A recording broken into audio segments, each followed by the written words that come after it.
சென்னையில் மதராஸ் விலங்குகள் பாதுகாப்பு கழகம் சார்பில் பறவைகள் பாதுகாப்பு விழிப்புணர்வு நிகழ்ச்சி மற்றும் பொதுமக்களுக்கு இலவச தண்ணீர் தட்டுகள் வழங்கப்பட்டன. சென்னை வேப்பேரியில் செயல்பட்டு வரும் சுமார் 140 ஆண்டுகள் பழமை வாய்ந்த மதராஸ் விலங்குகள் பாதுகாப்பு கழகம் சார்பில் பறவைகள் பாதுகாப்பு விழிப்புணர்வு நிகழ்ச்சி 2/5/2026 இன்று மாலை 4:30 மணி அளவில் நடைபெற்றது. ஆங்கிலேயர் ஆட்சி காலத்தில் விலங்குகள் பாதுகாப்பு நோக்கத்துடன் தொடங்கப்பட்ட இந்த அமைப்பு தற்போது சென்னை முழுவதும் பல்வேறு மருத்துவ மற்றும் விழிப்புணர்வு முகாம்களை நடத்தி வருகிறது. அதன் ஒரு பகுதியாக கோடைகால வெயிலின் தாக்கத்தில் இருந்து பறவைகளை பாதுகாக்கும் முயற்சியாக நீர் இல்லாமல் அவதிப்படும் பறவைகளுக்கு தண்ணீர் வழங்க பொதுமக்களிடம் விழிப்புணர்வு ஏற்படுத்தும் நோக்கில் இந்த நிகழ்ச்சி ஏற்பாடு செய்யப்பட்டது. இந்த விழா சங்க தலைவர் திரு எம் மாணிக்கவேல் தலைமையில் நடைபெற்றது.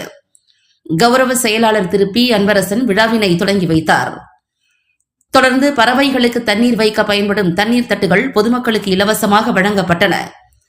மேலும் சென்னை முழுவதும் இந்த தட்டுகளை விநியோகிக்கும் வகையில் ஏற்பாடு செய்யப்பட்ட வாகன சேவையும் இன்று தொடங்கி வைக்கப்பட்டது. பொதுமக்கள் தங்களால் முடிந்தளவு பறவைகளுக்கு தண்ணீர் வைப்பதன் மூலம் அவற்றை பாதுகாக்க வேண்டும் என சங்கம் வேண்டுகோள் விடுத்துள்ளது. இந்நிகழ்ச்சியில் சங்க துணைத் தலைவர் டாக்டர் என் முருகவேல், கௌரவ பொருளாளர் திரு கே பி குபேர், செயற்குழு உறுப்பினர்கள் திரு பி எஸ் வசந்தகுமார், திரு H Ramesh Babu, doctor P A Sathyanarayanan, doctor S R Sundaram, திரு பி சேகர் உள்ளிட்டோர் கலந்து கொண்டனர். மேலும் சிறப்பு அழைப்பாளராக பல்லவர் சேனை தலைவர் திரு ஏ கே பிரபு கலந்து கொண்டார். பொதுமக்களும் திரளாக பங்கேற்ற விழாவினை சிறப்பித்தனர். இந்த மதராஸ் விலங்குகள் பாதுகாப்பு கழகமானது சுமார் 140 ஆண்டுகளாக செயல்பட்டு வருகிறது.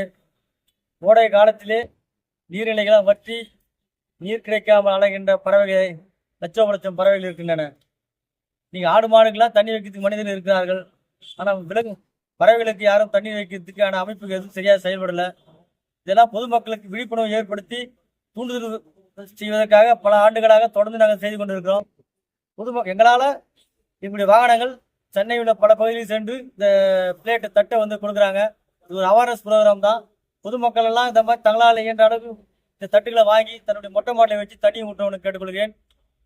பறவைகளை காத்தாதான் அந்த சுற்றுப்புறம் என்வயர்மெண்ட்லாம் நல்லா இருக்கும். இதோடைய எங்களுக்கு சிறு முயற்சி பொதுமக்கள்லாம் அதை பின்பற்றி பறவைகளை காப்போம்னு கேட்டுக்கொள்கிறேன். நன்றி, வணக்கம். SPCA சார்பாக ஒவ்வொரு வருடமும் இந்த பறவைகளுக்கும் காக்கை, புறா போன்ற சிறிய பறவைகளுக்கு இந்த வெயில் காலத்தில் தண்ணீர் கிடைக்காத பட்சத்தில் ஒவ்வொரு வீட்டு மாடியிலும் பொது இடங்களிலும் ரேஷனை வைத்து நீர் பராமரித்து அவைகளுக்கு தாகத்தை போக்க நாம் ஒவ்வொரு வருடமும் செய்கின்றோம். அதை இன்று நாம் ரிலீஸ் பண்ணுகிறோம். சம்மரில் பறவைகள் தண்ணீரை பயனடைய மக்களிடையே இந்த விழிப்புணர்வை ஏற்படுத்தி நாம் கொடுப்பது ஒரு சிறு அளவுதான். எல்லோரும் அவர்களுக்கு பெரிய ஒரு சிறிய ஒரு தொகையை போட்டாலே இதை செய்துள்ளலாம். அதை செய்து மிருகங்கள் பறவைகள் பயனடைய செய்ய வேண்டும். இந்த SPCA எங்களது ஆர்கனைசேஷன் மூலம் ஒரு பறவைகளுக்கு இந்த புதிய வெப்ப காலத்தில் நீர் கொடுப்பதற்கு உண்டான வழிவகைகளை செய்து இதனால் பறவைகள் நலமுடன் இந்த நீரை அறிந்து இந்த வெயில் காலத்தில் சுபிட்சமாக இருக்கிறது. அதுதான் எங்களது கோரிக்கை. நீரின்றி அமையாது உலகம். அந்த நீருக்கு மிக முக்கியத்துவம் கொடுக்கின்ற வகையில் நம்முடைய சென்னை மாவட்ட SPCA மூலமாக ஒவ்வொரு ஆண்டும் இது போல மக்களுக்கு நாம் எப்படி நீரை பருகிறோமோ அது போன்று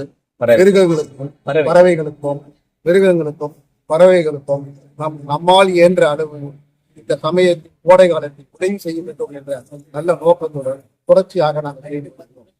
இது மிக முக்கியமான ஒரு தருணம்.